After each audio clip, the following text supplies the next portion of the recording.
पेट में कीड़े कैसे लग जाते हैं? डॉग्स, कैटल्स, फिशेस जैसे मैंने बताया, तो इन पार्ट्स में इनके बॉडी पार्ट्स में रहती है। तो वो फिर वहाँ मैच्योर होता है, फिर वो एग दोबारा आइदर हम लोग इनको इंजेस्ट करते हैं, कंज्यूम करते हैं, या डॉग्स कैट्स के साथ खेलते हैं तो उसके थ्रू हमारी बॉडी में वापस आ जाता है। मैक्सिमम साइज क्या हो सकता है किसी भी कीड़े का पेट के अंदर? देखिए स्मॉल साइज तो इतने होते हैं कि आप देख भी नहीं पाएंगे उसके। जैसे पिन वॉर्म होता है, बहुत छोटा होता है, mm में होता है वो, इवन 1 सेंटीमीटर से कम, 2 mm, 3 mm, 5 mm, इतने छोटे छोटे साइज के होते हैं। और लेंथ में जो सबसे लंबा वॉर्म अभी दिखा है वो 12 मीटर तक का आया है। 12 मीटर। अब आप समझ सकते हैं, अराउंड 30 फीट समझ लीजिए। एनल के पास उनको इचिंग होती है कि वहाँ खुजली हो रही है, इसका मतलब कि आपके पेट में कीड़े लग गए हैं। ये एक कॉमन सिम्टम तो है। इसके अलावा और क्या क्या लक्षण दिखाई देते हैं अगर पेट में कीड़े लग जाते हैं? वेट नहीं बढ़ता। कुछ बच्चे बोलते हैं बच्चे का वेट नहीं बढ़ रहा, मदर फादर बोलते हैं खाता तो बहुत है लेकिन वेट नहीं बढ़ रहा। एनल इचिंग तो बस एक उसका सिम्टम है।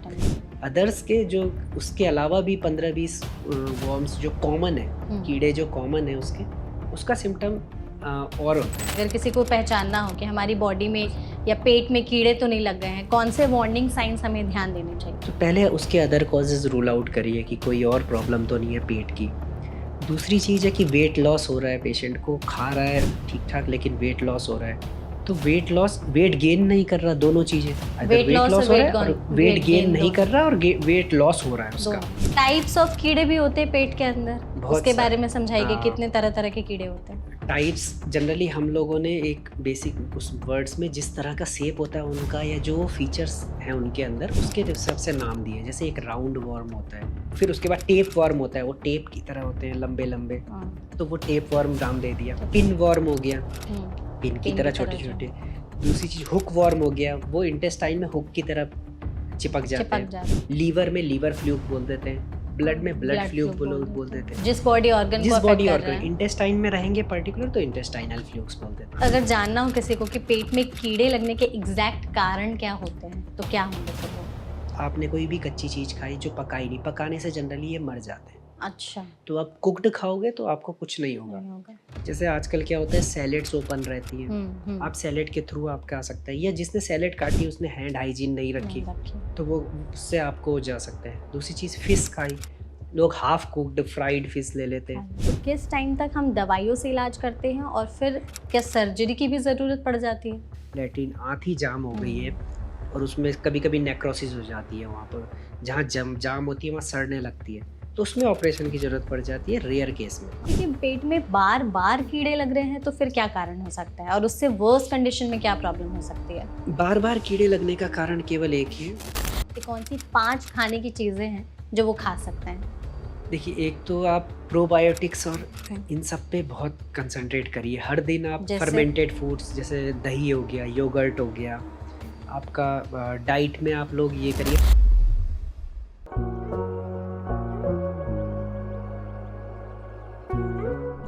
पेट में कीड़े यानी कि स्टमक इंटेस्टाइनल वर्म्स, अक्सर आपने बचपन में या बच्चों में ये प्रॉब्लम काफी सुनी होगी, लेकिन ये प्रॉब्लम बड़े लोगों में भी होती है और इसके सिम्टम्स हम कई बार नजरअंदाज कर देते हैं। लेकिन सिम्टम्स लंबे समय तक नजरअंदाज करने के बावजूद और उसकी वजह से ये जो पेट में कीड़े लगते हैं ये धीरे धीरे हमारे स्टमक को बहुत ज़्यादा नुकसान पहुंचाने लगते हैं, जिसकी वजह से आगे चलकर और कई सारे हेल्थ इश्यूज हो सकते हैं। तो आखिर पेट में कीड़े लग क्यों जाते हैं, इसे हटाने के लिए या पूरी तरह से खत्म करने के लिए हम क्या कर सकते हैं, इसके लक्षण को कैसे पहचाने, इसके कारण क्या है, इन सभी टॉपिक्स पर विस्तार से बात करने के लिए आज हमारे साथ एनबीटी लाइफ के हेल्थ सेशन में एक एक्सपर्ट मौजूद हैं, जिनसे हम आज इस टॉपिक पर बहुत ही विस्तार से डिस्कस करेंगे। हमारे साथ हैं डॉक्टर सिद्धार्थ बडोला, जो कि कंसल्टेंट हेपेटोलॉजिस्ट हैं मणिपाल हॉस्पिटल में। तो डॉक्टर सबसे पहले तो इस सेशन में आपका बहुत बहुत स्वागत है। Thank you so much. Doctor start करते हैं। जब भी हम दिमाग में हम सुनते हैं या हमारे दिमाग में कोई भी चीज़ आती है, कहीं भी सुन लिया, तो सबसे पहला सवाल यही आता है कि पेट में कीड़े कैसे लग जाते हैं, तो ये बताइए। देखिए ये बहुत इंपॉर्टेंट टॉपिक है, लोगों को काफ़ी जागरूकता इसके बारे में कम है, इस टॉपिक के बारे में। तो सबसे पहले ये समझना जरूरी है आखिर पेट में कीड़े का मतलब क्या होता है। तो पेट में कीड़े एक्चुअली इंटेस्टाइनल वर्म्स जो होते हैं ये होते हैं पैरासाइट्स ह्यूमन में। हमारे बॉडी में इनको हमारी बॉडी की रिक्वायरमेंट होती है अपनी लाइफ साइकिल कंप्लीट करने को। अच्छा। तो एक लाइफ साइकिल ये ह्यूमन बॉडी में करते हैं, एक लाइफ साइकिल ये आइदर सॉइल में करते हैं या फिर अदर एनिमल्स में, जैसे जिनमें आ जाते हैं हमारे डॉग्स, कैट्स, कैटल्स, जैसे पिग्स हो गए और आपके दीज काउज, बफेलोज, और साथ में इसमें फिशेस आ जाती हैं, या फिर ये हमारे नॉर्मली सॉइल में एटलीस्ट 8 to 10 ईयर्स तक डोरमेंट रहते हैं। अच्छा। तो एक फेज हमारी ह्यूमन बॉडी में जो होता है उसमें ये मैक्सिमम टाइम्स रिप्रोडक्टिव फेज हमारी बॉडी में करते हैं। उसमें ये होता है कि पहले ग्रो करते हैं ये रिप्रोडक्टिव एज तक, फिर ये उसके बाद उसमें एग्स देते हैं ह्यूमन बॉडी में, पेट के अंदर। देन वो एग्स हमारे फीसेस में निकलते हैं, लैट्रिन में निकलते हैं, वो दूसरे प्लांट्स में, आइदर वो ग्राउंड में वो डोरमेंट स्टेज बोलते हैं उसको, उसमें वो 8 से 10 साल तक इवन हीट रेसिस्टेंट होते हैं, इवन वो एक्सट्रीम टेम्परेचर्स रेसिस्टेंट होते हैं, आइदर कोल्ड हो या हीट हो या फिर कुछ नहीं रेन्स, उनको कुछ नहीं होगा, वो पड़े रहेंगे वहाँ पर। तो आप ये मत सोचिए कि आज किसी ने फीसेस किया जिसमें कि एग्स हैं, वो नेक्स्ट 10 ईयर्स तक वो इन्फेक्टिव रहेंगे। दूसरी चीज़, उसी फीसेस जो एग्स होते हैं उनको आइदर फिश खा ले, अगर वो किसी वाटर बॉडी के अराउंड आपने फीसेस हुआ है, या फिर आपके वो फीसेस कैटल्स के थ्रू कैटल्स में चले जाए, उसमें मेनली लोग पॉर्क और बीफ वगैरह खाते हैं, उनके थ्रू वो वापस ह्यूमन बॉडी में आ जाता है। साथ में फिशेस खा लेती हैं तो फिशेस के थ्रू बॉडी में आ सकता है। साथ में उसके अलावा नॉर्मल जो हाउस होल्ड पेट्स होते हैं, जनरली हम लोग अवॉइड करते हैं कि पेट्स से हमें क्या होगा, कुछ नहीं, बस उनके रेबीज का इंजेक्शन लगा दें, लेकिन उनके थ्रू भी हम वार्म इन्फेक्शन हमारी बॉडी में आ सकता है। वो कैसे आता है कि जब हमारी बॉडी से वो एग्स निकलते हैं, उनको एग्स को मैच्योर होने के लिए एक अदर बॉडी चाहिए होती है, वो हम आइदर डॉग्स, कैटल्स, फिशेस जैसे मैंने बताया, तो इन पार्ट्स में इनके बॉडी पार्ट्स में रहती है। तो वो फिर वहाँ मैच्योर होता है, फिर वो एग दोबारा आइदर हम लोग इनको इंजेस्ट करते हैं, कंज्यूम करते हैं, या डॉग्स, कैट्स के साथ खेलते हैं, तो उसके थ्रू हमारी बॉडी में वापस आ जाता है। फिर ये दोबारा रिप्रोडक्टिव फेज इनका हमारी बॉडी में चलता है, ग्रो करते हैं, चलते ही रहता तो ये साइकिल चलती है। तो हमारी बॉडी के लिए एक तरह से पैरासाइट है, इनको हमारी बॉडी चाहिए ही चाहिए अपनी लाइफ साइकिल कंप्लीट करने के लिए। तो कितनी लाइफ साइकिल होती है फिर इन ये एक साइकिल जब कंप्लीट करते हैं, जब हमारी बॉडी से आके एग्स दिए, एग्स दूसरे उसमें गए, फिर हमारी बॉडी में आए, तो उसमें क्या होता है कि पैरासाइट तो हमारी बॉडी में है ही, वो एग्स बाहर निकले, तो इससे पैरासाइट का अमाउंट मल्टीप्लाई होता रहता है हमारी बॉडी में। अच्छा। तो इसके कारण एक लिमिट के बाद पैरासाइट्स कॉम्प्लिकेशन शो करने लगता है। इनिशियली आपको नहीं पता चलेगा, इवन 4-5 ईयर्स तक आपको पता ही नहीं चलेगा कि आपके अंदर पैरासाइट्स हैं। आपको थोड़ी बहुत माइल्ड सिम्टम्स आएंगे, लेकिन एज सच नहीं पता चलता। जब वो रिपीटेड साइकिल्स होती हैं, आपने वही सेम आउटसाइड फूड खा रहे हैं, आप सेम उस तरह का हैबिट है, डाइटरी हैबिट है, तो उसके कारण वो आपको दोबारा इन्फेक्ट होते हैं, आपके अमाउंट बढ़ता है पैरासाइट्स का पेट में, तब वो सिम्टम्स शो करते हैं। तो ये एक साइकिल समझना बहुत ज़रूरी है इसके लिए, क्योंकि इसमें आप लोगों का डाइटरी बिहेवियर चेंज करना मेन हमारा एम ये है कि कैसे आप प्रिवेंट कर सके इन चीज को। एग्जैक्टली, तो उसी के बारे में हम इस मतलब पॉडकास्ट में भी ज़्यादा डिस्कस करेंगे। तो आपने जैसे कहा कि एनिमल्स के थ्रू फैलता है ये, एंड देन फिर वो हमारी बॉडी में ही जाता है घूम फिर करके, और फिर वही साइकिल चलते रहती है। तो ये तो जो आपने इंटेस्टाइनल वर्म्स के बारे में बताया, ये तो बुरे ही होंगे, कुछ अच्छे कीड़े भी होते हैं हमारे पेट के लिए? देखिए, अच्छे कीड़े इन द सेंस कि अगर ये कम अमाउंट में है, तो कई स्टडीज़ ये भी आई हैं कि ये लोग इम्यून रेगुलेटरी होते हैं। तो कुछ हमारी बीमारी जो होती है इम्यून रिलेटेड बीमारी, जैसे हो गया कोलाइटिस, अल्सरेटिव कोलाइटिस, कुछ बीमारियां होती है क्रोन्स डिजीज़ जो कि इम्यून रिलेटेड होती है, उनको ये कम कर देते हैं अगर ये कम अमाउंट में हो। कितना कम अमाउंट? जैसे कम अमाउंट 5-10 वर्म्स हो, 20 वर्म्स हो, इवन 50 वर्म्स तक कुछ नहीं होता।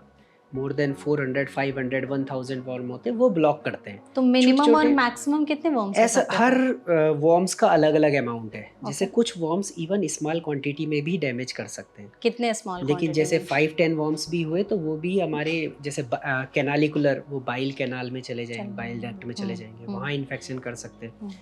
तो हर पैरासाइट जो बाहर से आए हैं हमारे इंटेस्टाइन में वर्म्स, उनका सबका अलग अलग है। लेकिन जनरली 10, 15, 20 ये सब कुछ नहीं करता। आपने कभी इंटेस्टाइन में वर्म्स आ भी गया आपके उसमें तो कोई ऐसा हार्ड वो नहीं है। आपने उसमें 400-500 वर्म्स का भी बोला। 405 इवन 1000 से ऊपर भी रह सकते हैं, 1000 से क्योंकि ज्यादा? बहुत माइनर होते हैं, छोटे छोटे, इवन 2 mm से लेके 5 mm। लॉन्गेस्ट जो हमने नोट किया वो 12 मीटर तक रहता है। पेट तो के इतने अंदर ही? पेट के अंदर 12 मीटर तक भी रह सकता है, और छोटे छोटे 2 सेंटीमीटर 3 सेंटीमीटर अराउंड। इसमें हमारे वॉर्म्स की जो क्लासिफिकेशन है ये इतनी ज़्यादा है कि इसमें कुछ तो हम एग्जेम्प्ट कर देते हैं कि भाई वो नहीं डैमेज करते हैं, वो उनको ज़्यादा इम्पोर्टेंस नहीं देते। लेकिन मेन है जैसे राउंड वॉर्म हो गया, हुक वॉर्म हो गया, आपका पिन वॉर्म हो गया, इसमें लीवर फ्लूक्स आते हैं, ओके। उसमें लीवर को स्पेसिफिकली अफेक्ट करते हैं, ब्लड फ्लूक्स आते हैं, साथ में फिश टेप वॉर्म्स आते हैं, टीनिया सैजिनेटा, टीनिया सोलियम। इसमें ये होता है कि ये हमारे कॉमन लाइफ हाउस होल्ड में ये सर्कुलेट होते रहते हैं। जैसे हम आपने कैटल्स के पास जाते हो, डॉग्स कैट हमारे कॉमन है। तो जो कॉमन हमारी सराउंडिंग्स में, बाकी रेयर्स तो बहुत ज़्यादा होते हैं। वो कोई वेस्टर्न कंट्रीज़ में ज़्यादा कॉमन होता है, कोई हमारे यहाँ वेस्टर्न कंट्रीज़ में जैसे आप लोग अनकुक्ड मीट और फिशेस ज़्यादा खाते हैं, तो उनको वो ज़्यादा कॉमन होता है। हमारी कंट्रीज़ में ज़्यादा होता है कि हमारे सॉइल, हैंड वॉशिंग और food, open foods because of supply, उनसे ज़्यादा कॉमन होता है। तो हर चीज़ में ये है कि कोई पर्टिकुलर ऐसा नहीं बताऊंगा कि कोई बेस्ट होता है, ऐसा कोई रूल नहीं है कि कोई वॉर्म हमारी इंटेस्टाइन के लिए अच्छा होता है। बस क्वांटिटी है कि अगर कम क्वांटिटी में है तो उनको कॉमेंसल्स की तरह काम करते हैं, वो अपना इंटेस्टाइन में रहते हैं, छोटा मोटा इम्यून सिस्टम को रेगुलेट करते हैं। जैसे कि कोलाइटिस, डायबिटीज़ में बोला गया है, थोड़े बहुत फॉर्म्स कर सकते हैं हेल्प, बट उसका कोई हार्ड एंड फास्ट कोई ऐसा कोई स्टडी नहीं है कि उससे कन्फर्म हो सके। अदरवाइज वही कम अमाउंट में कोई कुछ करने की ज़रूरत नहीं है, और ज़्यादा अमाउंट हो जाए तो वो फिर सिम्टम लाते हैं। ओके तो यहाँ पे दो चीज़ मेरा सवाल रहेगा आपसे।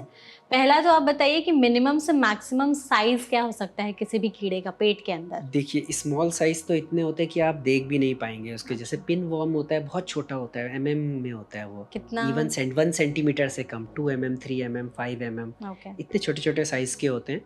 आपने सुना होगा बच्चे एनल एरिया में इचिंग करते हैं, वो करते हैं, वो दिखते भी नहीं है, वो आपको नेकेड आई से बहुत कंसंट्रेट करके देखेंगे तब जाके दिखेंगे। और लेंथ में जो सबसे लंबा वॉर्म अभी दिखा है वो 12 मीटर तक का आया है। 12 मीटर। अब आप समझ सकते हैं, अराउंड 30 फीट समझ लीजिए। तो ये बच्चे में मिला था या बड़े में? ये बड़ों में मिलता है, बट इवन बच्चे में भी मिल सकता है, वो ये मिल जाता है, कॉमन है ये। तो ये कहीं पर भी मिल सकता है आपको, इवन बच्चे के इंटेस्टाइन में भी वो घूम के सर्कुलेट होके वो आ सकता है, अगर वो से लॉन्ग टाइम तक इन्फेक्ट रहा बच्चा। तो आपने अभी तक कितने बड़े साइज हैंडल किए? अभी तो हम तो जनरली हमने 10-12 सेंटीमीटर या 15 सेंटीमीटर वो इंडोस्कोपी कोलोनोस्कोपी में नॉर्मली भी मिल सकते हैं, ऐसा नहीं होता। वो कुछ पेशेंट होता है जिनका इंटेस्टाइन में कोई प्रॉब्लम है, हमने कोलोनोस्कोपी की तो थोड़े से वॉर्म्स दिख जाते हैं उसमें, तो वो जनरली एसिम्प्टोम है। उसमें हम बस एक प्रोफाइलेक्टिक एंटी हेलिमेंथिक जो डिवॉर्मिंग का दे देते हैं, उससे वो हो जाता है। ओके। दूसरा ये रहेगा कि क्वांटिटी कितना मैटर करती है। जो पेट में कीड़े होते हैं कि कितने ज़्यादा अमाउंट में होंगे तो नुकसान ज़्यादा पहुंचाएंगे, और कितने कम अमाउंट में होंगे तो नुकसान कम पहुंचाएंगे। देखिए मैंने बताया कि हर वॉर्म का अलग अलग वो है कि कुछ वॉर्म क्या होते हैं, अगर इवन 100 भी हो तो वो हमारे उनका सर्कुलेशन में चले जाते हैं, वो सर्कुलेशन में जाके लंग्स में जा सकते हैं, ब्रेन में जा सकते हैं, आइज़ में जा सकते हैं, आपके लीवर में जा सकते हैं। तो अगर वहाँ वो कम क्वांटिटी भी हुई तो वो वहाँ पहुँच के चांस है कि वहाँ पर डैमेज कर दें।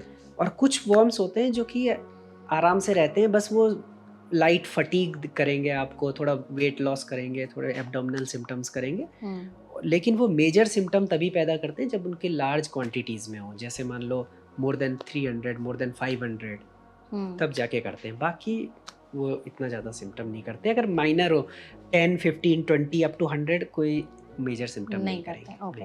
अच्छा डॉक्टर, जब भी हम पेट के कीड़ों की बात करते हैं, लोगों के दिमाग में सबसे पहला जो लक्षण आता है कि अपने एनल के पास उनको इचिंग होती है, कि वहाँ खुजली हो रही है, इसका मतलब कि आपके पेट में कीड़े लग गए हैं। ये एक कॉमन सिम्टम तो है। इसके अलावा और क्या क्या लक्षण दिखाई देते हैं अगर पेट में कीड़े लग जाते हैं? देखिए जब पेरी एनल इचिंग होती है वो भी एक पर्टिकुलर कीड़े का सिम्टम होता है। अच्छा, सिर्फ केवल एक, उसको मेजर सिम्टम नहीं मान के चलिए, वो केवल एक कीड़े का है। उसके अलावा करीब 15-20 और कॉमन कीड़े होते हैं जो कि हमारे इंटेस्टाइन में ज़्यादा कॉमन होते हैं। टाइप्स ऑफ कीड़े भी होते हैं? टाइप्स ऑफ कीड़े होते हैं जो मैंने नाम बताया, roundworm, hookworm, whipworm, pinworm, और इसके अलावा भी बहुत सारे होते हैं जो कि जिनका वो फिश टेप फॉर्म होता है जो कि हमारे कॉमन होता है, फिश के थ्रू आता है। तो पहले आप सिम्टम बाकी समझाइए, हाँ, फिर हम लोग टाइप्स पे भी इकाइनोकोकस, आएंगे। हाँ ये सब होते हाँ। हैं। तो इसमें मेन होता है कि ये केवल एक पर्टिकुलर उसका सिम्टम है। ये ओके, किसी एक वॉर्म पिन का वॉर्म सिम्टम। बोलते हैं उसको, जो नाम ही से आप समझ जाइए, पिन की तरह वो रहते हैं, वो चुभाते हैं। तो एक वॉर्म का सिम्टम है। और उसके अलावा जितने वॉर्म होते हैं उनके सिम्टम्स क्या होते हैं, वो जैसे पेशेंट बताता रहता है, पेट में दर्द होता रहता है जिसका कोई और रीज़न नहीं मिला, मतलब सिर्फ पेट अल्ट्रासाउंड में किया, दर्द। सब कुछ किया, कोई रीज़न नहीं है, तो पेट में दर्द होता है। वेट नहीं बढ़ता, कुछ बच्चे बोलते हैं बच्चे का वेट नहीं बढ़ रहा, मदर फादर बोलते हैं खाता तो बहुत है लेकिन वेट नहीं बढ़ रहा, वो एक बहुत कॉमन सिम्टम है। कुछ और सिम्टम्स भी होते हैं जैसे फटीग, वीकनेस, आप खा तो रहे हो, क्योंकि ये लोग सर्वाइव हमारे न्यूट्रिशन पे ही करते हैं, जो हम खाते हैं उस पे ये सर्वाइव करते हैं। अच्छा। तो आप जो खा रहे हो, विटामिन की डेफिशिएंसी हो रही है, आपको वीकनेस लग रही है, काम करने में थकान लग रही है, तो ये सब सिम्टम भी इनके कारण आ सकते हैं। तो केवल इचिंग, एनल इचिंग तो बस एक उसका सिम्टम है। अदर्स के जो उसके अलावा भी 15-20 वॉर्म्स जो कॉमन है, कीड़े जो कॉमन है उसका सिम्टम और होते हैं। तो हम कैसे पहचाने, अगर किसी को पहचानना हो कि हमारी बॉडी में या पेट में कीड़े तो नहीं लग गए हैं, कौन से वार्निंग साइंस हमें ध्यान देने चाहिए? अगर कंटिन्यूस पेन रहे उसको और उसका कोई और रीज़न ना मिले पेट में, हाँ पेट में पेन हो, तो पहले अदर रीजंस देखने होते हैं, क्योंकि वॉर्म्स एज सच हम फर्स्ट प्रायोरिटी नहीं रखते, क्योंकि माइनर थोड़ा बहुत तो रहते ही हैं। तो पहले उसके अदर कॉजेज रूल आउट करिए कि कोई और प्रॉब्लम तो नहीं है पेट की। दूसरी चीज़ है कि वेट लॉस हो रहा है, पेशेंट को खा रहा है ठीक ठाक लेकिन वेट लॉस हो रहा है। तो वेट गेन नहीं कर रहा, दोनों चीज़ें, वेट लॉस और वेट गेन नहीं कर रहा और वेट लॉस हो रहा है उसका। तो दोनों चीज़ें, उसमें ये होता है कि आप पेशेंट को, बच्चा है वो, उसका वेट ही नहीं बढ़ रहा, अब खाना अच्छा खा रहा है, एक्सरसाइज कर रहा है, जिम जा रहा है, सब कुछ कर रहा है, तो उसका वेट नहीं बढ़ रहा, तो वो भी एक सिम्टम है। ठीक है। साथ में इसके अलावा ये भी हो सकता है कि आपका, बट उसके लिए भी हमें और चीज़ें रूल आउट करनी पड़ेंगी। जैसे कुछ और कारण तो नहीं है कहीं वेट लॉस का। अगर सारे कारण रूल आउट, तो एब्डोमिनल चांस है कि कोई पेट में कीड़े वगैरह भी हो सकते हैं उसके। तो जनरली हम क्या करते हैं, प्रोफाइलैक्टिक उसको ट्रीटमेंट दे देते हैं कि अगर इन केस कोई और चीज़ें नहीं मिली हमें, तो एक डिवॉर्मिंग उसकी कर देते हैं। तो कैसे आप लोग समझ जाते हैं कि पेट में कीड़े लग रहे हैं, कैसे टेस्ट किया जाता है? टेस्ट जनरली इनका, पहले तो हम सिम्टम बेस देते हैं इनिशियली, क्योंकि उसमें क्या होता है कि अगले दिन पेशेंट को मोशन में या लेटरिन में कीड़े दिख जाते हैं। साथ में ये हमारा एरिया जो है इंडेमिक है। इंडेमिक मीन्स यहाँ ये डिजीज़ बहुत कॉमन है। इवन ये स्टडीज़ में ये भी कहा है, मोर देन 50% पीपल्स के अंदर कोई ना कोई कीड़ा होगा ही होगा। इंडिया में भी और इवन वर्ल्ड में भी। अच्छा। तो ये समझ लीजिए कि every 50% every other persons have worms, but वो वॉर्म्स मैंने बताया जैसे कम अमाउंट में कुछ नहीं होता, प्लस वो हमारे अंदर मल्टीप्लाई बहुत सारे वॉर्म नहीं करते हैं। तो इसलिए ये मत सोचिए आपके अंदर एक वॉर्म है तो वो अगले दिन या एक साल में 50 वॉर्म बन जाएगा। उसके लिए आपको दोबारा इंजेस्ट करना पड़ेगा, दोबारा सेम कच्चा मीट खाओ या बाहर से गंदा सामान वो लो, खुली चीज़ें खाओ। बार बार अगर आप इन्फेक्ट होते रहोगे, वही चीज़ बार बार लेते रहोगे, तब वो इन्फेक्ट करता है। अदरवाइज वो ऐसे नहीं करेगा कि आपको एक वॉर्म अंदर मिला वो मल्टीप्लाई होके 10 हो गया, 20 हो गया, 25 हो गया, ऐसा नहीं होता। उसे साइकिल दूसरे में जाना जरूरी है। वो जाएगा तभी, हाँ तभी वो सॉइल में जाना पड़ेगा, वो फिश में जाएगा, वो कैटल्स में जाएगा, उसके बाद वो ह्यूमन में आएगा, तब रिपीट इन्फेक्शन करता है। ओके। टाइप्स ऑफ कीड़े भी होते हैं पेट के अंदर, उसके बारे में समझाइए, कितने तरह तरह के कीड़े होते हैं? टाइप्स जनरली हम लोगों ने एक बेसिक उस वर्ड्स में जिस तरह का शेप होता है उनका, या जो फीचर्स हैं उनके अंदर, उसके हिसाब से नाम दिए। जैसे एक राउंड वॉर्म होता है, वो गोल शेप में होगा, थोड़ा राउंड होता है, उसका पूरा बॉडी ऐसे राउंड होती है। अच्छा। तो एक राउंड टेप वॉर्म। फिर उसके बाद टेप वॉर्म होता है, वो टेप की तरह होते हैं, लंबे लंबे, तो वो टेप वॉर्म नाम दे दिया। पिन वॉर्म हो गया, पिन की तरह छोटे छोटे। दूसरी चीज हुक वॉर्म हो गया, वो इंटेस्टाइन में हुक की तरह चिपक जाते हैं, तो वो हुक वॉर्म हो गया। साथ में और भी होते हैं, डाइफाइलोबैथरियम, जिसको इंग्लिश में नाम फिश टेप वॉर्म बोल देते हैं, उसको फिश के अंदर से आता है हमारे। अच्छा, मछली से इंसानों के शरीर में। फिर फ्लूक्स होते हैं, लीवर फ्लूक्स।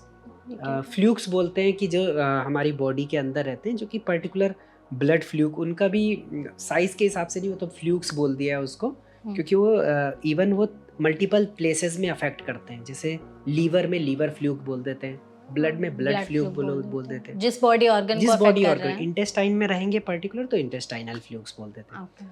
तो किस ऑर्गन को अफेक्ट कर रहे हैं इसके बेसिस पे भी नोमेनक्लेचर होता है। जैसे लीवर फ्लूक्स लीवर को अफेक्ट करते हैं तो उसको लीवर फ्लूक्स दे दिया।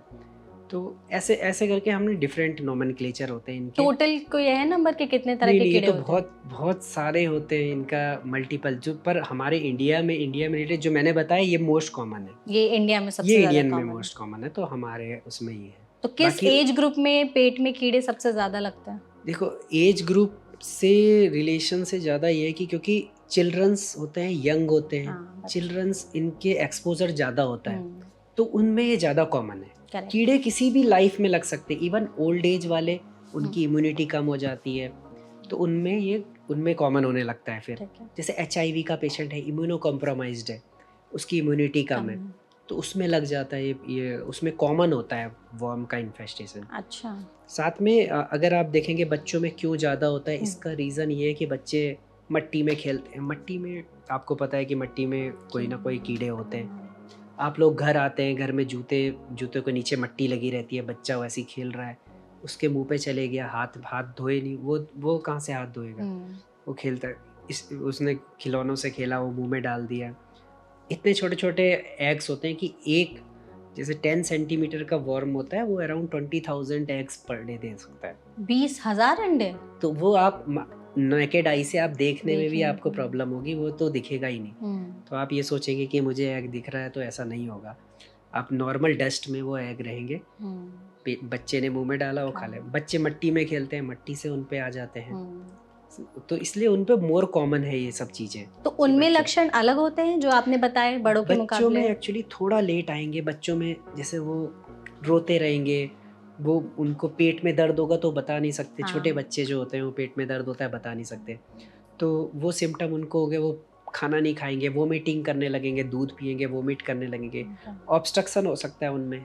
इंटेस्टाइन उनकी छोटी होती है, अगर इन्फेक्शन ज़्यादा हो गया, बड़ों में इंटेस्टाइन में ज़्यादा वो चाहिए, वो वॉर्म्स चाहिए इन्फेक्शन। बच्चों में तो कम में भी वो ज़्यादा हो जाएगा। तो बच्चों में एक तो रिपीटेड इन्फेक्शन कॉमन होता है, मतलब बार बार वो खाते हैं, वो साइकिल उन पे ज़्यादा जल्दी चलती है। तो हाइजीन वगैरह इनके कारण बच्चों में ज़्यादा होने के, इसलिए बच्चों को कोशिश करनी चाहिए कि ये थोड़ा साफ घर में जिस समय बच्चे आते हैं तो साफ सफाई रखें, उनको जूते चप्पल इन सब से दूर रखें, तो ताकि वो मट्टी में खेल रहे हैं तो उनको क्लीन करिए, पैर उनके क्लीन करिए ताकि उनके ना। हाँ। अच्छा, और अगर जानना हो किसी को कि पेट में कीड़े लगने के एग्जैक्ट कारण क्या होते हैं तो क्या होंगे फिर वो? देखिए पेट में कीड़े जैसे मैंने बताया कि सबके कोई ना कोई कीड़े हो सकते हैं, बट मेन कारण ये होता है कि जैसे आप एग्स हुए, जैसे मैंने जो बताया कि उनके एग्स वापस हमें इनहेल करना है, तो हमने कच्ची कोई भी चीज़ खाएं, कच्ची मीट या सब्जी, सब मीट सब्जी या कोई फ्रूट्स खा लिया आपने, या आपने बिना हाथ धोए आपने खा लिया, तो मेन कारण क्या होते हैं, आपने कोई भी कच्ची चीज़ खाई जो पकाई नहीं, पकाने से जनरली ये मर जाते हैं। अच्छा। तो आप कुक्ड खाओगे तो आपको कुछ नहीं होगा। जैसे आजकल क्या होता है, सैलेड्स ओपन रहती है, आप सैलेड के थ्रू आप खा सकते हैं, या जिसने सैलेड काटी उसने हैंड हाइजीन नहीं रखी तो वो उससे आपको जा सकता है। दूसरी चीज़, फिश खाई, लोग हाफ कुक्ड फ्राइड फिश ले लेते हैं, उसमें क्या होता है कंप्लीटली फ्राई नहीं करते, तो उसके कारण वो, क्योंकि वो मसल्स के अंदर रहता है, अगर अंदर तक नहीं पका होगा कुछ, वो बचा रहेंगे उसके स्पोर्स और जो एग्स होते हैं। साथ में क्या होता है कि जैसे हमने बीफ और पॉर्क, ये बाहर फॉरेन में ज़्यादा कॉमन है ये चीज़ें, उनको ये ज़्यादा, हाँ, उनको ये टीनिया सोलियम, टीनिया साजिनेटा बोलते हैं उनको। अच्छा। जो वॉर्म्स होते हैं उनके नाम पर्टिकुलर रखें, ये उनको ज़्यादा कॉमन है। तो हमारे अदर लोकेलिटी के हिसाब से, क्लासेस के हिसाब से सारे वॉर्म्स अलग अलग डिपेंड है। साथ में और चीज़ें होती है कि अगर आपने स्लीपर्स नहीं पहने तो कुछ वॉर्म्स क्या होते हैं, पैर के रास्ते ऊपर चले जाते हैं। अच्छा। तो लोग क्या करते हैं, कभी कभी नंगे पैर ही चल रहे हैं कहीं पर, घास वास पे जैसे आदत होती है लोगों को, तो वो लोग उसके थ्रू वो पैरों के अंदर से भी जा सकते हैं। तो खाने का भी रोल है। खाने का ये है कि अनकुक्ड, बस बाकी चीज़ों से जनरली नहीं होता। अगर कुक कर दिया तो 90% 99% मर जाते हैं, लेकिन अनकुक्ड में जैसे आपका आ गया सैलेड्स आ गया, जो बताया मैंने, और विदाउट हैंड वॉशिंग आ गई। हैंड Yes, वॉशिंग बहुत कंपलसरी होती है इन चीज़ों में, हम्म, क्योंकि जो चीज़ दिख नहीं रही है, आपने टच किया ग्राउंड में या कुछ हो गया, हो सकता है गंदा। आपके हाथ में वो एग्स आ जाएंगे, वो आपके इनहेल कर लेंगे आप उसको, आप कुछ भी खाते हो उस हाथ से। तो डॉक्टर, जैसे आपने यहाँ पर कहा कि पैरों के थ्रू भी जा सकते हैं या हाथ गंदे हुए, तो ये सब अल्टीमेटली क्या हमारे पेट के थ्रू, मुंह के थ्रू, पेट से होते हुए जाते हैं या फिर कैसे? जो एग्स होते हैं वो तो मुंह के थ्रू जाएंगे, जो वेसल्स में घुसे हाँ। वो भी अल्टीमेटली आपकी बॉडी में इंटर हो गया हाँ। उनका, वो सेल्स बॉडी में इंटर हो गया, तो बॉडी में फिर क्या होता है, लीवर के थ्रू वो पूरा वो सर्कुलेशन में आ जाते हैं। तो मतलब एग्जैक्ट वो घुसते कैसे, मुझे ये जानना वो है, जैसे कीड़े। ब्लड वेसल्स होती है हमारे पैरों के नीचे, ठीक तो है, पैरों के नीचे ब्लड वेसल्स के थ्रू वो एंट्री कर जाते अंदर हैं, चले जाएंगे। अंदर चले जाए, बहुत छोटे छोटे माइनर होते हैं। ओह। तो वो वहाँ पर भी लार्वा माइग्रेन्स होता है, उसमें क्या होता है, वहाँ पर एक ट्रैक्ट बना देते हैं वो अपना। लेकिन क्या होता है, जैसे जो लोग होते हैं थोड़ा हल्की सी इचिंग हुई, छोड़ दिया, ऐसी बच्चे जो होते हैं, बच्चों में पेरिएनल एरिया में इचिंग होती है। इचिंग क्यों होती है, वो सेम जो वहाँ से वॉर्म्स निकले हैं, वो वॉर्म्स ही इचिंग वो दोबारा एंटर करते हैं उसी रास्ते, तो वो क्या होता है, वहाँ से भी री एंट्री हो जाती है उनकी। करेक्ट। तो उनके एंट्री के बहुत तरीके हैं, जैसे आइदर ओरल हो गया या फिर पेरिफेरल ब्लड, उससे ब्लड के थ्रू हमारी बॉडी में एंटर कर जाते हैं। ओके, तो ये कॉमन रीजन है। डॉक्टर, कीड़ों को लेकर कहा जाता है कि ये खून चूसते हैं, सच है? कुछ कीड़े हैं जो खून चूसते हैं, कुछ कीड़े हैं जो हम जो खा रहे हैं वो खा जाते हैं, न्यूट्रिएंट्स खा जाते हैं। कुछ कीड़े ये होते हैं कि हमारी बॉडी के डिफरेंट ऑर्गन्स में चले जाते हैं और वहाँ पर इन्फ्लेमेशन कर देते हैं, क्योंकि हमारी बॉडी के लिए वो फॉरेन बॉडी है एक तरह से। हाँ। तो इसका मैं एग्जांपल दे देता हूँ, जैसे खून चूसने वाले कीड़े जो होते हैं, एनकाइलोस्टोमा होता है, डियोडिनेट, वो क्या करता है, वो आंतों में जाता है, उसके हुक्स होते हैं मुंह उसमें, जबड़े में, तो जॉ में हुक्स होते हैं, वो चिपक जाता है हमारी बॉडी में, इंटेस्टाइन में। तो वहाँ से सक करता है वो, जैसे हाँ डियोडिनम में जब इंटेस्टाइन में गया वो खून सक करेगा। साथ में क्या होता है, कुछ खून जब वो सक करता रहेगा, कुछ खून लैट्रिन के रास्ते भी निकलेगा। तो टोटल 1-2 रहे, 10 रहे, 15 रहे, तो उतने खून से कुछ नहीं, बहुत छोटे साइज के होते हैं वो। लेकिन अगर वही ज़्यादा हो जाए तो उसमें आयरन की कमी होने लगती है। तो एक ये भी फीचर है, अगर आपको अनडाइग्नोज्ड आयरन की कमी हो रही है, किसी पेशेंट को आ रहा है, एनीमिया है, हीमोग्लोबिन 6, 7, 8 है कुछ, और उसको साथ में क्या हो रहा है, उसमें कोई और रीज़न नहीं मिल रहा, तो ये हो सकता है कि वो आपके इंटेस्टाइन में वॉर्म्स हो जो कि खून चूस रहे हो। अदर कॉज हो सकता है और भी, खून चूसने का मतलब ये होता है कि खून कम हो रहा है बॉडी में। तो वो न्यूट्रिशन, वो आपके न्यूट्रिशन खा रहा है, आपका बहुत सारे न्यूट्रिशन, विटामिन है तो जो खून बनाने में हेल्प करते हैं, जैसे B12 हो गया, फोलिक एसिड हो गया, तो वो सब भी वो कीड़े खा जाते हैं। अगर अमाउंट ज़्यादा हो उनका, छोटे मोटा हो तो ज़्यादा इफेक्ट नहीं पड़ेगा, लेकिन ज़्यादा अमाउंट हो तो वो आपका जितना भी खा रहे हो आप, वो कमी हो जाती है और उसके कारण खून बनना भी कम हो जाता है। तो ये भी एक रीज़न हो सकता है कि खून कम हो जा रहा है बॉडी में, तो लोग बोलते हैं खून चूस रहे हैं। तो ये सिम्टम है। इसके अलावा भी बहुत सीरियस सिम्टम्स होते हैं इसमें, जैसे ये हो गया कि कुछ जो वॉर्म्स होते हैं वो लंग्स में भी जाते हैं अपनी साइकिल कंप्लीट करके, इंटेस्टाइन से पर्स करके लंग्स में चले गए, लंग्स में जाके निमोनाइटिस कर देते हैं। अच्छा, अगर निमोनिया समझ लो उसको, निमोनाइटिस। तो वो निमोनिया क्या होता है, पेशेंट को पता नहीं चलेगा, वो निमोनिया की टैबलेट नहीं ट्रीट हो रहा है, कुछ नहीं हो रहा है, तो उसमें भी इन वॉर्म्स का रोल है। वो उनकी साइकिल में क्या होता है, इंटेस्टाइन से वो लीवर में जाते हैं, लीवर से हार्ट में जाएंगे, हार्ट से लंग में चले जाएंगे। अच्छा, तो जनरली लीवर में वो इनिशियली कुछ वॉर्म ही अफेक्ट करते हैं, बाकी लीवर से डायरेक्ट चले जाते हैं बाहर। उसके बाद वो राइट हार्ट में जाएंगे, वहाँ भी कुछ नहीं होगा, बहुत छोटे छोटे होते हैं। फिर वो लंग्स में गए, लंग्स में वो छोटी छोटी एल्वेलाई होती है ऑक्सीजन के, वहाँ वो रुक जाते हैं कुछ टाइम के लिए या फंस जाते हैं, वहाँ पर स्टे करते हैं। अदरवाइज वहाँ से निकल गए, वहाँ से हमारे स्पटम में आ जाएंगे, बलगम में, फिर हम दोबारा सॉलो करते हैं उनको, तो दोबारा वो इंटेस्टाइन में जाके ग्रो करने लगते हैं।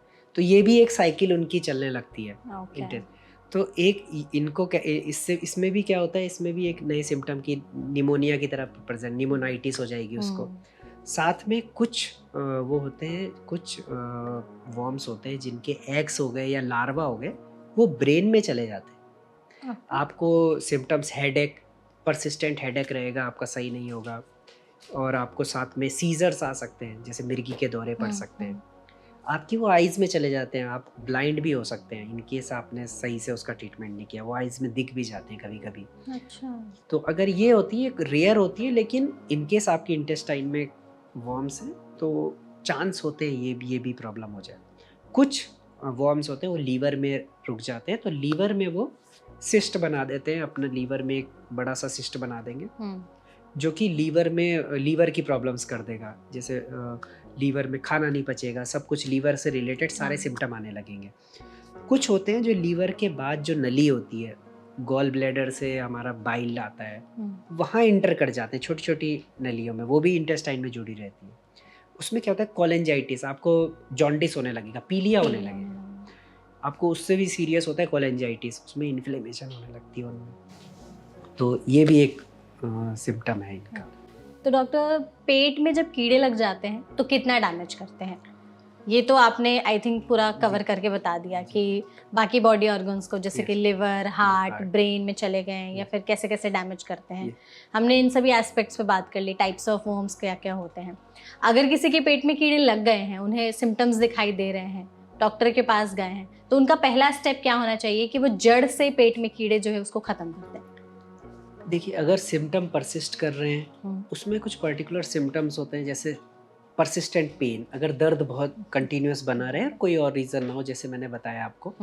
साथ में कुछ सीरियस कंडीशन के साथ अगर पेशेंट आया है, जैसे मान लो ऑब्स्ट्रक्शन हो रहा है उसको इंटेस्टाइनल, मतलब जैसे इंटेस्टाइन में रुक गई है, लैट्रिन नहीं पास हो रही है, गैस नहीं पास हो रही है, तो अगर हमें सिम्टम लग रहा है कि ये वर्म्स के कारण हो रहा है मेनली, तो हम उनको मेडिकल ट्रीटमेंट होता है उसमें मेडिकल ट्रीटमेंट में काफ़ी ड्रग्स हैं जो कि कम्प्लीटली वर्म्स को निकाल देती है या उसका लोड कम कर देती है एक तरह से।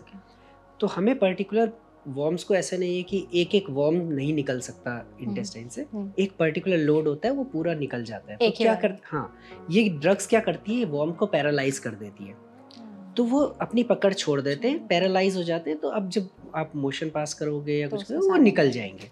साथ में ये होता है कि ड्रग्स जो होती हैं, हम ड्रग्स उस हिसाब से देते हैं कि कितना लोड है, क्या इन्फेक्शन है।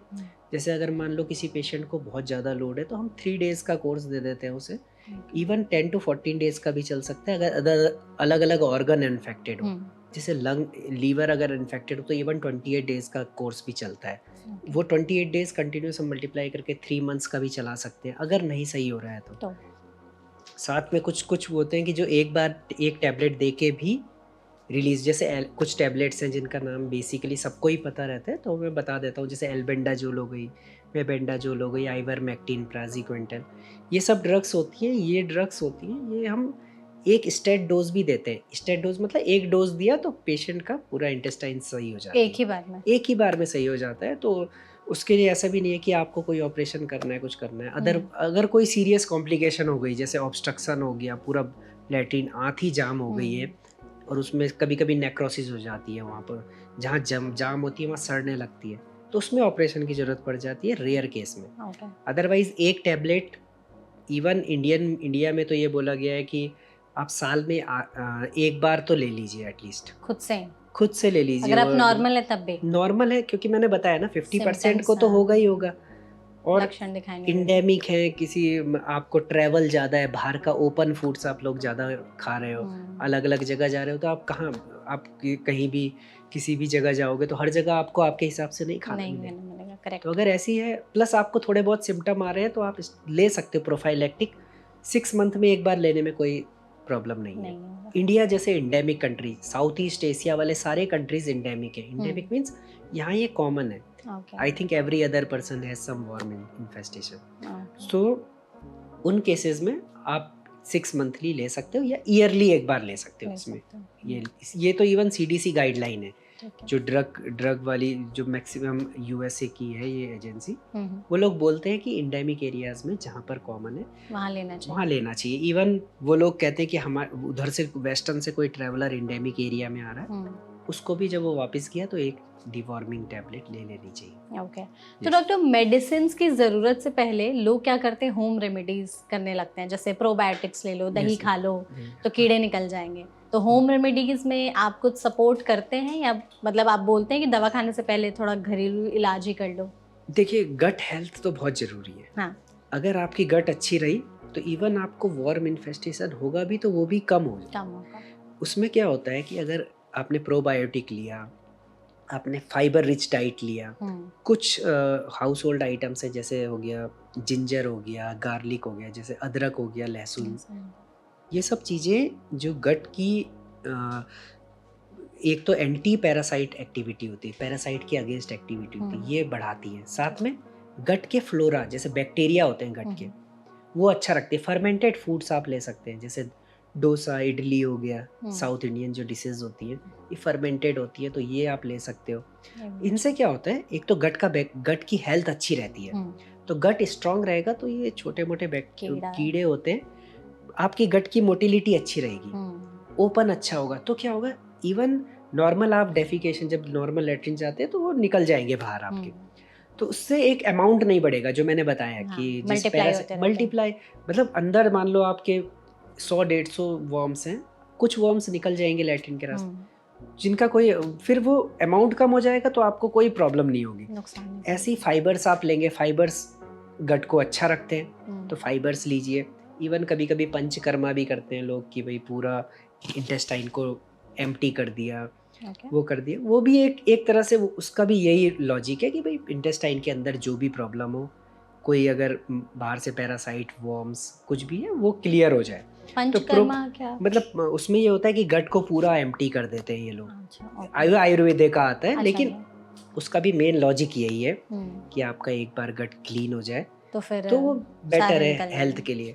तो इन चीज़ों को भी हम सपोर्ट करते हैं, ऐसा नहीं है कि हम केवल, लेकिन कुछ कंडीशन होती है, जैसे मान लो ऑब्स्ट्रक्शन के साथ आया, आप उसको ये नहीं करवा सकते, उसकी इंटेस्टाइन और डैमेज हो दवाई देनी पड़ेगी। दवा कुछ होता है कि आप ऑलरेडी इन्फेक्टेड है, इंटेस्टाइन ऑलरेडी बहुत सारे बैक्टीरियाज, बहुत सारे ये पैथोजेंस, वर्म्स जो होते हैं, पैरासाइट्स होते हैं, इनसे ऑलरेडी इन्फेक्टेड है, तो आप उसमें प्रोबायोटिक भी लेंगे उससे कोई फ़र्क नहीं पड़ेगा, वो ऑलरेडी वहाँ सेटल्ड है, ऑलरेडी उनके यंग जो एडल्ट्स हैं वो चिपके हुए हैं इंटेस्टाइन में, वो आपको न्यूट्रिशन ले रहे हैं, तो आप प्रोबायोटिक थोड़ा बहुत लेंगे उससे। लेकिन हाँ, ये प्रिवेंशन में एक काम करते हैं, मतलब उनको, आपको इन्फेक्शन होने से बचाएंगे इनका पैरासाइट का। सेकेंड थिंग, गट को स्ट्रॉन्ग रखते हैं, तो आपकी गट स्ट्रॉन्ग रहेगी तो उसकी मोटिलिटी अच्छी रहेगी, सब चीज़ अच्छी है, तो गट, ये जो वर्म्स होते हैं ये कम हो जाएंगे गट से। अच्छा, ये भी होता है क्या डॉक्टर कि एक बार में पेट में अलग अलग टाइप के भी कीड़े लग सकते हैं? हाँ, मल्टीपल वर्म इन्फेक्शन भी हो सकता है। हाँ, तो इसमें भी फिर दवाइयों से, इसमें भी दवाई, जनरली सबसे अच्छी चीज़ ये है कि एक ही दवाई सभी मल्टीपल में काम करती है। तो इसलिए उसमें ये करने की ज़रूरत नहीं है कि आप बार बार अलग अलग उसके लिए अलग अलग दवाइयाँ दो। हाँ, पर्टिकुलर अगर किसी को मान लो लीवर में हुआ है, लंग्स में हो, तो फिर वो चेक करना ज़रूरी है कि किसने किया है, और उसके हिसाब से, उसके अकॉर्डिंग आपको दवाई देनी ज़रूरी है।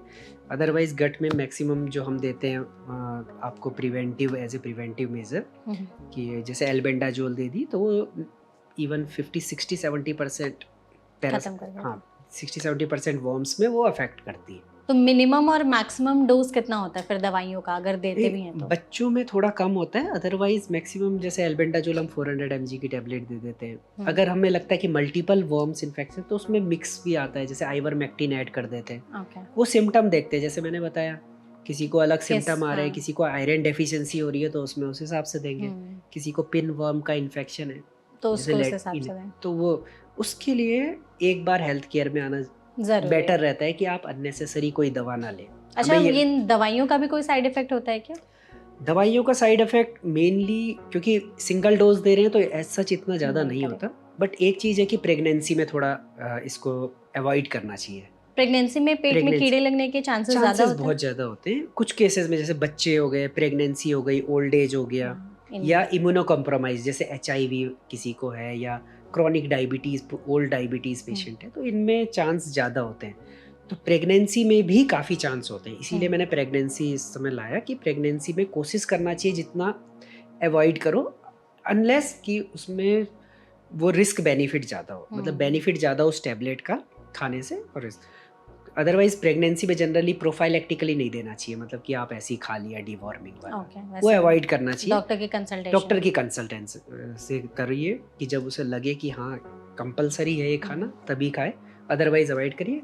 बाकी ज़्यादा साइड इफेक्ट नहीं होते, नोजिया वोमिटिंग मतलब थोड़ा उल्टी जैसा मन करेगा, एक टैबलेट लेनी है या ज़्यादा से ज़्यादा 3 या 4 टैबलेट, ठीक है। तो उससे वो तो सच इतना बॉडी टू बड़ा, बॉडी आई हाँ, गेस डिपेंड करता है। बॉडी टू बॉडी पे डिपेंड करेगा। थोड़ा बहुत किसी को डायरिया हो सकता है उससे भी, अच्छा, हाँ, तो वो सब चीज़ें बता देते हैं डॉक्टर, तो Okay. एज सच उससे इतना बड़ा साइड इफेक्ट नहीं है वो। तो एक बार जैसे हमने दवाई का कोर्स पूरा कर लिया तो परमानेंट कीड़े खत्म हो जाते हैं या वापस से फिर पेट में लग सकता नहीं, है? वो तो आपकी अगर हैबिट वैसी रही, वो तो केवल उस पर्टिकुलर टाइम में जितने कीड़े होंगे वो पैरालाइज होंगे, उसमें से कुछ निकलेंगे, कुछ आपके रह जाएंगे, लेकिन एक अमाउंट क्वांटिटी वो कम कर देगा उसकी सिग्निफिकेंटली। ओके, तो आप एक तरह से आपके इंटेस्टाइन क्लीन हो गई है, तो वो हो सकता, इसीलिए कहते हैं कि हर 6 मंथली आपको लेनी पड़ेगी वो टैबलेट, एक टैबलेट लेनी है, 6 मंथली लेते रहिए। अगर आप सही है, साफ सफाई में रह रहे हैं, घर में रह रहे हैं, तो ईयरली वंस आप ले सकते हैं। तो डीवॉर्मिंग फिर कितनी जरूरी है हम सभी के लिए ताकि पेट में कीड़े ना लगे? हमारे लिए जैसे मैंने बताया कि इंडेमिक एरिया है, तो यहाँ तो कंपलसरी होनी जरूरी है। चाहिए। आप लोग इवन मैंने बताया कि बड़ी बड़ी गाइडलाइंस ये सब कहते हैं कि 6 मंथली एक बार ले लेना चाहिए, क्योंकि जब तक वो सीरियस सिम्टम करेगा, जैसे इंटेस्टाइन ऑब्स्ट्रक्ट करेगा, उससे पहले वो आपको आपके न्यूट्रिशन खा लेगा, वो साथ में आपको अदर सिम्टम्स, सडनली आपको अदर सिम्टम्स भी आ सकते हैं, वीकनेस, फटीग, अनीमिया हो सकता है, तब तक क्यों वेट कर रहे हो आप? करेक्ट। तो आप 6 मंथली एक टैबलेट कोई भी ले सकता है, तो वो आप ले तो कोई प्रोसेस है डिवॉर्मिंग का कि खाली पेट लेना है या कब कोई टाइम पे लेना है?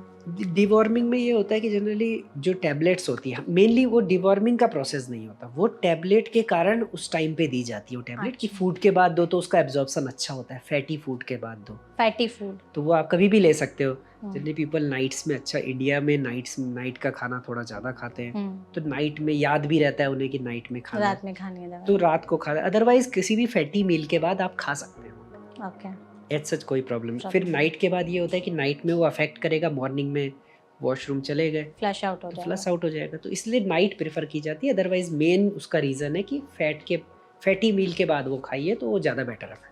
अच्छा डॉक्टर, अगर किसी के पेट में बार बार कीड़े लग रहे हैं तो फिर क्या कारण हो सकता है और उससे वर्स कंडीशन में क्या प्रॉब्लम हो सकती है? बार बार कीड़े लगने का कारण केवल एक ही है कि आप हाइजीन नहीं मेंटेन कर रहे हैं, हाथ नहीं धो रहे हैं, कहीं से आ रहे हैं, टच, आपके हाथ हर जगह टच हो रहे हैं, फिर साथ में आप उसी हाथ से आपने खा लिया, आप बोल रहे हो हमने सब कुछ पका के खाया लेकिन फिर भी हो रहा है, क्योंकि हाथ आपके हाथ में तो गंदे है।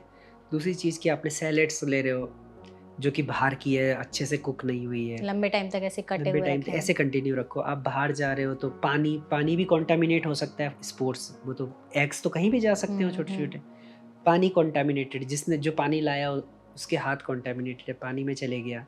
अनकुक्ड फूड्स, कोई भी फ्रूट, आपने फ्रूट चाट खाया, कुछ भी खाया बाहर, तो उससे हो सकता है। वो बाहर के खाने से ज़्यादा होता है, बाहर के ओपन खाने से, जो कि अगर वो हाइजीनिक, अब ये नहीं बोलूँगा मैं कि खाना ही बंद कर दो, जैसे वीकली वंस खा रहे हो, जैसे तो एक बार जाएगा वो, लेकिन आप मल्टीपल टाइम्स, आपकी हैबिट है वो कि आप हर वीकेंड्स जा रहे हो, हर वीकेंड बाहर का, साथ में अनहाइजीन की तरीके, हाथ नहीं धो रहे हो, साथ में ओपन जैसे सैलेड्स वगैरह ओपन रहती हैं, अनकुक्ड चीज़ें खा रहे हो ज़्यादा, तो उनसे होने के चांस ज़्यादा है। तो जैसे अगर किसी के पेट में कीड़े लगे हैं तो किस टाइम तक हम दवाइयों से इलाज करते हैं और फिर क्या सर्जरी की भी ज़रूरत पड़ जाती है? हाँ, अगर इन केस जैसे मैंने बताया कि अगर वो मान लो आपके इंटेस्टाइन को कंप्लीट ऑब्स्ट्रक्ट कर देगा पूरी तरह से, तो आपका फीकल पास नहीं होगा, लेट्रिन पास नहीं होगी, तो ब्लॉक हो जाएगी इंटेस्टाइन, तो उसे कहते हैं ऑब्स्ट्रक्शन, पूरा इंटेस्टाइनल ऑब्स्ट्रक्शन। ऑब्स्ट्रक्शन में इंटेस्टाइन फूल जाती है, नेक्रोसिस हो जाता है, उसमें सड़ जाती है। अच्छा। तो उस टाइम पे उनको निकालने के लिए वो टैबलेट से भी नहीं निकल पाते हैं, क्योंकि वो इतनी कंसंट्रेशन रहती है कि टैबलेट वहाँ तक पहुँच ही नहीं पाए, तो उस टाइम पे फिर हमें ऑपरेशन के थ्रू निकालने पड़ते हैं। इवन कुछ पार्ट इंटेस्टाइन का काटना भी पड़ता है जहाँ पर उनकी कंसंट्रेशन ज़्यादा हो, या उनका, तो ये भी होता है, उसमें ये भी एक पॉसिबिलिटी है कि करना पड़े। जैसे लीवर में इन्फेक्शन होता है, इकाइनोकोकस इन्फेक्शन लीवर में होता है, तो वो क्या करता है, लीवर में सिस्ट बना देता है बहुत बड़ा, ठीक है। अब वो सिस्ट दवाइयों से जनरली, उसका भी कोर्स होता है 3 मंथ्स का, लेकिन कभी कभी नहीं रिजॉल्व होता, उसमें फिर एस्पिरेट निकालना पड़ता है, इंजेक्शन से उसका निकालना पड़ता है, फिर उसमें इंजेक्ट करना पड़ता है दवाई, ओके। तो वो भी कभी कभी ये भी होता है, सर्जरी के थ्रू से पूरा निकालना पड़ता है, इतना बड़ा हो जाता है, वो चांस होते हैं रप्चर के। अगर एक बार रप्चर हो गया वो तो बहुत सीरियस कॉम्प्लिकेशन कर सकते हैं। ओके। उस केस में सर्जरी जरूर। अगर जो भी ऑडियंस हमारे इस वीडियो को देख रही है वो चाहती हैं कि उनके पेट में कभी कीड़े ना लगे, तो ऐसी कौन सी 5 खाने की चीज़ें हैं जो वो खा सकते हैं? देखिए, एक तो आप प्रोबायोटिक्स और हम्म। इन सब पे बहुत कंसंट्रेट करिए। हर दिन आप जैसे? फर्मेंटेड फूड्स जैसे दही हो गया, योगर्ट हो गया, आपका डाइट में आप लोग ये करिए, फाइबर्स बहुत ज़्यादा लीजिए। उसके भी नाम बता दीजिए। फाइबर्स में आप कोई भी वेजिटेबल्स ले सकते हैं, ग्रीन लीफी वेजिटेबल्स में फाइबर्स होते हैं, फ्रूट्स में फाइबर्स होते हैं, आपके सैलेड्स में घर का साफ़ सुथरा सैलेड्स खाएंगे उसमें फाइबर्स होते हैं, ठीक है, तो ये आप ले सकते हैं फाइबर्स। साथ में और चीज़ें होती हैं, जैसे घर की हाउस होल्ड आइटम्स में कुछ चीज़ें होती हैं जो गट के लिए अच्छी होती हैं। जैसे मैंने बताया, जिंजर हो गया, जिंजर हो गया, साथ में आपका हनी हो गया, कोकोनट वाटर हो गया। ये बोला गया कि गट के फ्लोरा को अच्छा कर देते हैं। तो उसका भी मेन रोल वही है कि गट की हेल्थ को मेंटेन रखना। ये चीज़ कर सकते हैं। साथ में आपकी बावल हैबिट अच्छी होनी चाहिए, जैसे हाइड्रेशन, पानी अच्छा लीजिए। पानी अगर आप कम ले रहे हैं तो आपकी इंटेस्टाइन नहीं चलेगी, फिर वो दोबारा वही जो पैरासाइट्स वर्म्स हैं वो वहीं रह जाएंगे।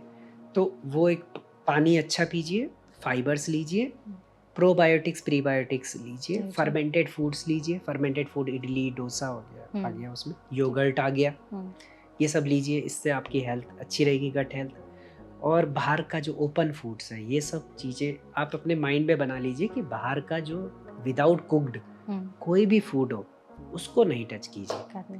जिसे कुक नहीं किया उसको अवॉइड करिए, या कम से कम करिए। अगर नहीं अवॉइड होता तो उसको कम से कम खाइए। जनरली कुक्ड फूड खाइए।